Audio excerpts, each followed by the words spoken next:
Welcome back to BTE. Today we're going to be showing you some various knee exercises using your cable system as well as your positioning chair.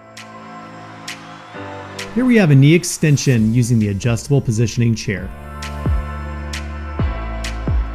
We have our client doing this in the concentric eccentric phase, isolating just the quadriceps. When using the adjustable positioning chair, make sure that you leave a small gap between the back of the knee and the front of the chair. It's very easy to transition from knee extension to knee flexion using the adjustable positioning chair just by changing the position of the shin pad. Here we have it posteriorly up against the back of the calf.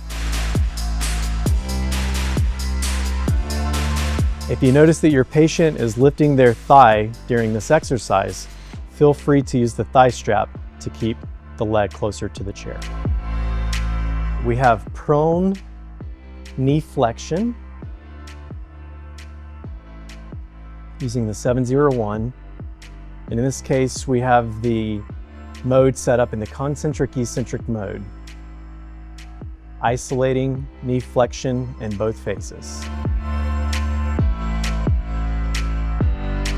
Supine knee extension with the hip flexed to 90 degrees or to the point of comfort with your patient.